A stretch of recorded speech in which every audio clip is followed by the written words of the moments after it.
I, Michael Straub, take you, Rebecca Edelman, take you, Rebecca Edelman, to be my wife. to be my wife. I promise to be true to you I promise to be true to you and faithful to you and faithful to you in good times and in bad, in good times and in bad, in sickness and in health. in sickness and in health. I will love you, I will love you, respect you, respect you, and honor you and honor you all the days of my life. all the days of my life. Well done. Very good, Michael. It's your turn. Just take your time. I, Rebecca Edelman, I, Rebecca Edelman, take you, Michael Stroud, take you, Michael to Straub, be my husband. to be my husband. I promise to be true to you I promise to be true to you in good times and in bad, in good times and in bad, in sickness and in health. in sickness and in health. I will love you, I will love you, respect you, respect you, and honor you and honor you all the days of my life. all the days of my life. Well done.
your hands together for Mr. and Mrs. Mike and Rebecca Stroud.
Becky and Mike, first thing I'd like to say is how pleased we are as a family, and me personally, that you two have found each other on this day.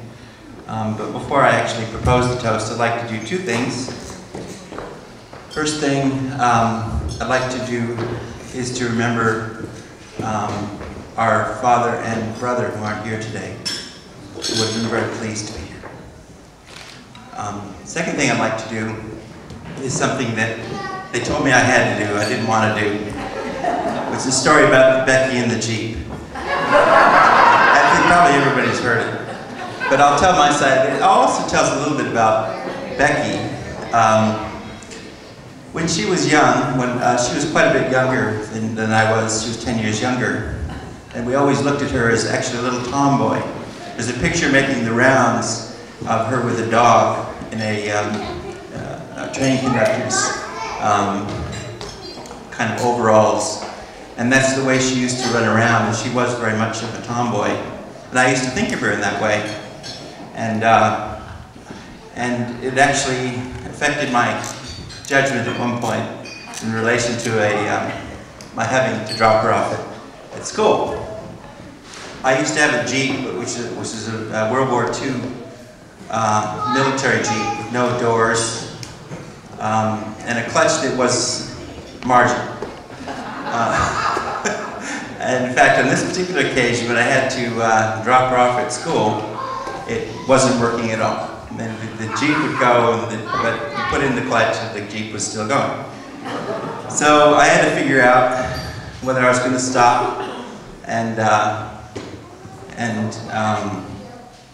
call the road service and all the other things it entailed, or whether I could do something which I guess would, in retrospect, would amount to an engineering solution, which would be to slow to a 2-mile-an-hour crawl and ask her to just hop out.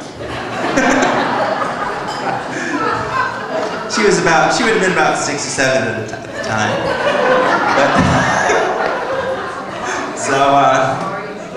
So I made, which probably wasn't one of the best calls that I've made in my life, but I asked her to just hop out. I mean, I was thinking of her in the context of a little tomboy. I think my son Stephen, if I asked him to do it, he'd ask me if he could do it again.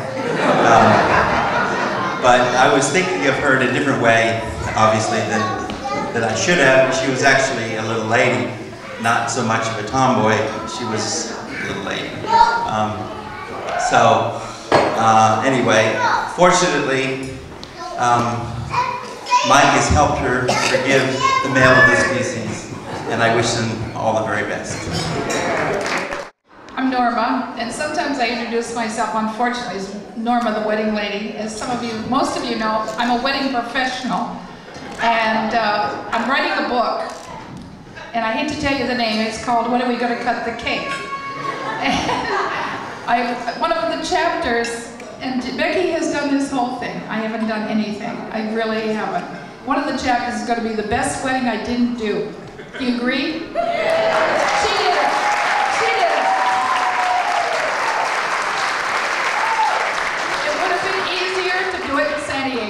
where I'm going to get everything for nothing. But it was a pleasure, and I've learned a lot about being the MOB, which we in the industry call the mother of the bride. And we have a lot to say. Is she taking her shoes off yet? Is she smiling? Is she changing the cards on the tables? I mean, MOB is a rough person. But this is a great thrill, and most of you know me well. This is a terrific thrill for me.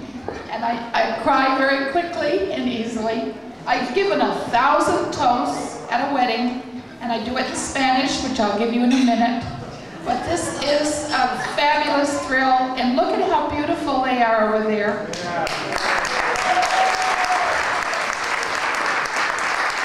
The story that David just gave was a sore point. Becky never let David forget it. My brother, he made me jump out of a Jeep when I was 6 years old. She laid that guilt on him all the time. And he almost killed her. I mean, he made very light of it. She had a lot to survive, but she managed, as you can see, and did very well. My toast, which I'd like to give again, and this time, which I've given 1,000 times, I kid you not, is in Spanish. It means exactly what I said. Salud, amor y peseta, y tiempo para gastarlos, health, love, and money, and time to taste them all. Salud!